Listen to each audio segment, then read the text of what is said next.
Hey y'all. Hey Pam. Hey Millions. Hey Sugar. Okay, so I had to do this impromptu scope real quick and I'm going to use it.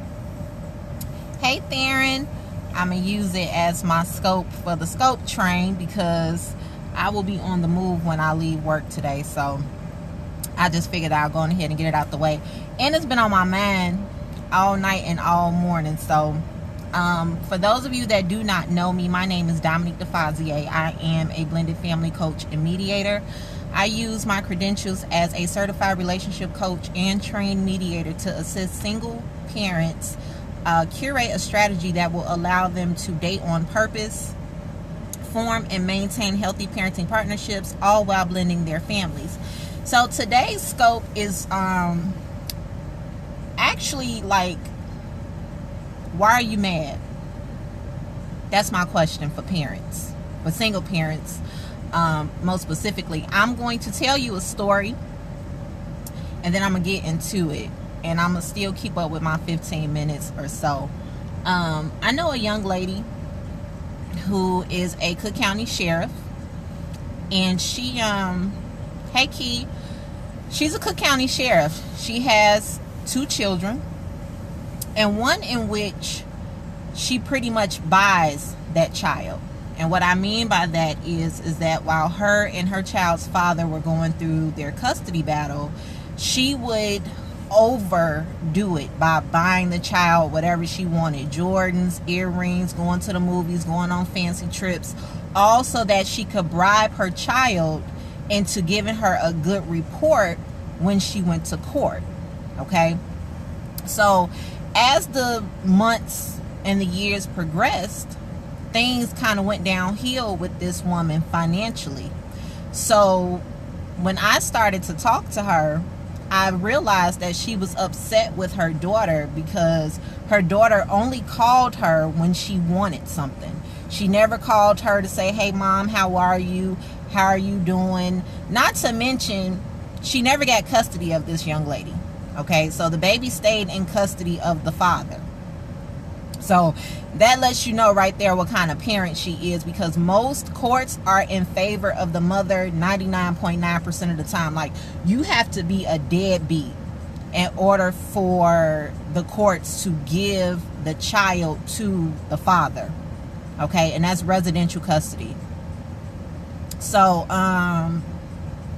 what ended up happening was that when I talked to her, she's telling me about how she would go on all of these fancy trips with this little girl, and the child is only like 12 or 13 years old at this time. So even though she could probably appreciate it, at that point in time, she really didn't need to be bought. She really needed the time.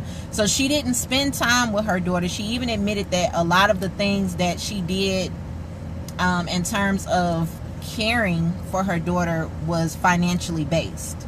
Okay, so she pretty much trained her daughter how to treat her. And so my question is, why are you mad? Because you have a lot of parents, or more so fathers in general. A lot of fathers do that. A lot of fathers let their checks be the parent or be the father in that instance. So instead of you taking the time to play basketball and go to the basketball games, go to the football games, go up to the school when the child is acting out, sit down with the baby and do the homework, go to the doctor's office and all of those things, instead you send a check. And then you get mad when you're not in that financial position anymore to parent your child. Now you pissed at your kid because your kid doesn't call you and say, hey dad, how are you? Or, hey mom, I was just thinking about you. The truth is that you can't be mad about it because you're teaching them how to treat you. Don't the Bible say train your child up in a way in which you'll have them to go? It's not just about your faith or your spiritual walk. I think that applies overall. You train them how to treat you. You train them how to treat the people they come in contact with outside of your house. So you can't be mad at your child because you pretty much trained them to use you as an ATM or to use you as a material resource. Okay? The other thing is that a lot of us are driven by what we did not have growing up. So I'll use myself for an example.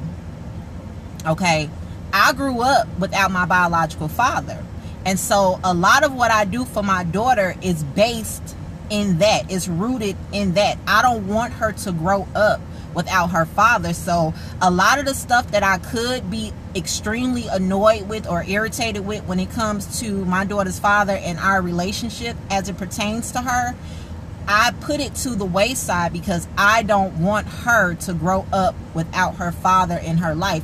I understand that I have the power to drive her father away if I decide to be petty, if that makes sense. Okay? So what I'm saying is that you have to acknowledge what is driving your parental forces. What exactly makes you go hard the way that you do when it comes to your kid? And is it exactly right for them? Like, a lot of people say, I want to give my child the things that I never had. I want to give them the material things that I never had. And that's fine, but what exactly are you teaching them? Okay? What exactly are you saying to them as the parent? Right? So when your child grows up and they don't necessarily know what it means to work for what they have because you gave it to them. And it's not wrong for you to want to give to your kid, but there's a such thing as balance. You have to balance out what you want to give them because of what you've been through as a kid.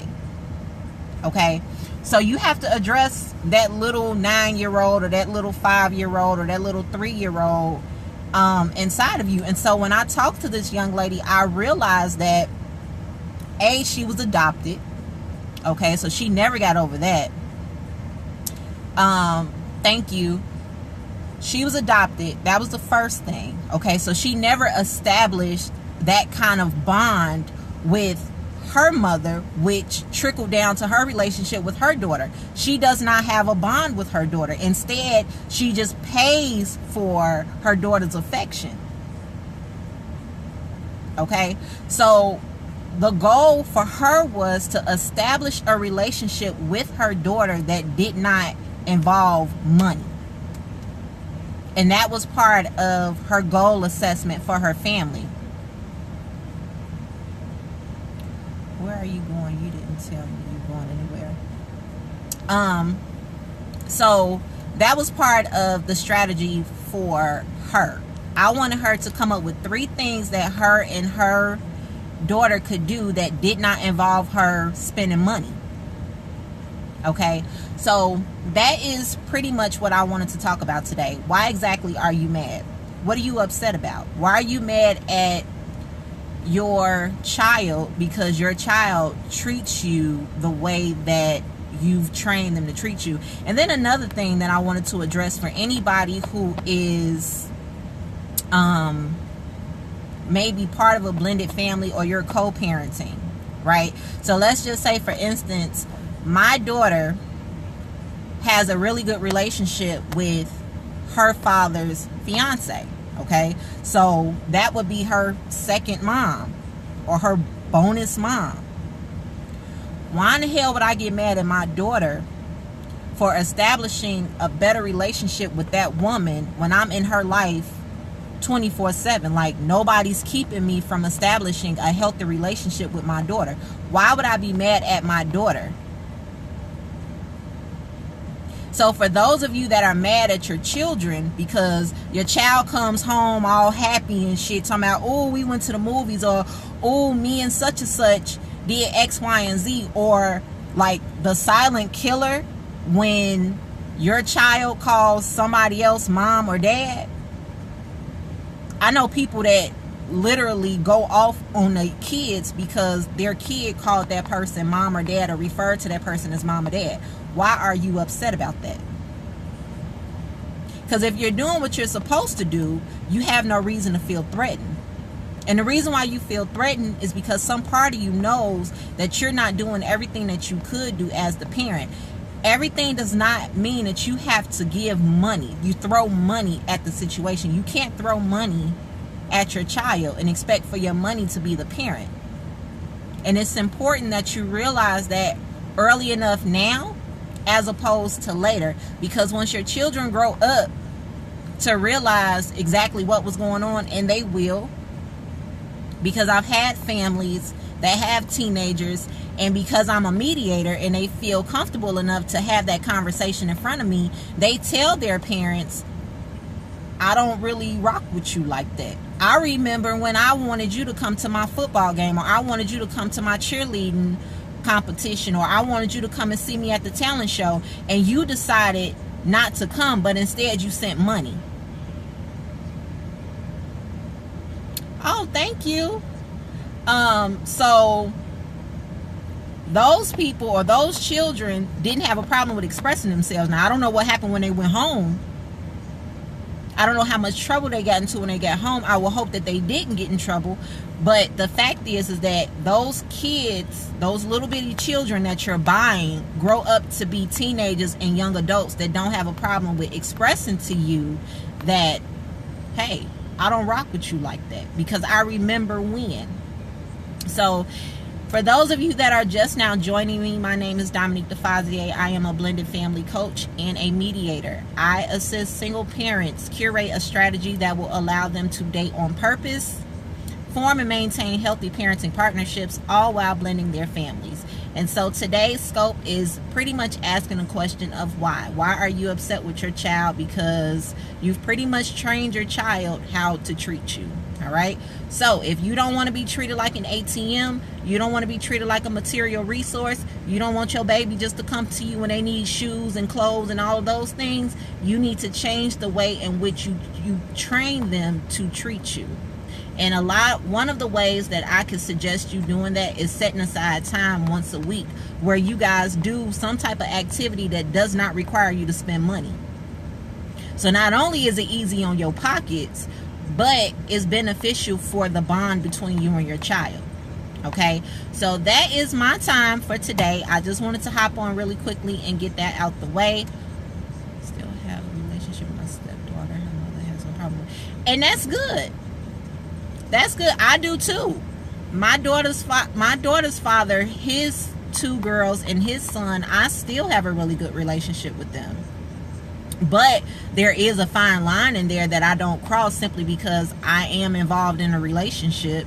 Not to mention, I don't want to overstep my boundaries between those children and his new fiance. So you just want to keep that in mind. You want to kind of play your part and stay in your lane when it comes to those kids. But that's absolutely good. Kudos to you, because a lot of people cannot do that. Some people feel like when they break up with somebody, they break up with the whole damn family. And in some cases, I agree. But in my case, I practically raised those children from grade school through high school, through puberty, all of those things. So it was not easy for me to just walk away from them. So we do check-ins every now and again, but nonetheless, they have their own lives, and I try and respect that. Okay, so for my single parents, my co-parents, please click the link in my bio. Is bit.ly/DeFazier. That's a capital D, E, V as in victory, I, Z as in zebra, I, A, to get your free ebook for my 5 tips on effective co-parenting. And I will be making an announcement probably Saturday or Sunday if we're scoping. I'm thinking about doing a webinar for my emotional credit series. So if you are interested in that free webinar, you absolutely don't want to miss the next 2 or 3 days. Make sure that you hit my handsome boyfriend down there with no face and no hair, but he is absolutely amazing. I love him and he'll love you too. He'll keep you updated on everything that I'm doing for the next 31 days. Team Scope Money is a group of women who we've all joined forces to help one another, just not professionally but personally as well. And we are scoping for all of January and hopefully beyond. So you absolutely do not want to miss us as we continue this journey, giving you a lot of information. And I mean, we're talking about money, we're talking about empowerment, we're talking about family, we're talking about emotions, we're talking about business building. I mean, we talk about everything on this train, so you do not want to miss us. The rest of the ladies will go on tonight, so make sure that you follow me And all of my replay viewers, please make sure that you heart it up because they do count. And I will see you guys tomorrow. Bye.